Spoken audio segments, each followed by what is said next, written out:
আসসালামু আলাইকুম।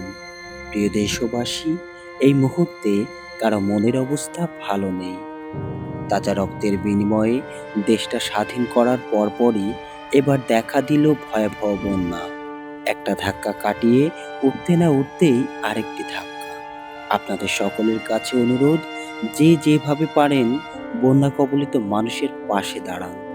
সকলের সম্মিলিত প্রচেষ্টা ছাড়া এই পরিস্থিতি মোকাবেলা করা অসম্ভব।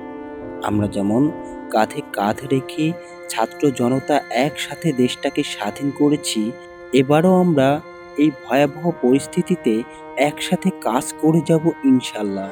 আমাদের সোনার বাংলাদেশ আমরাই গড়ব। এই হোক দৃঢ় প্রত্যয়।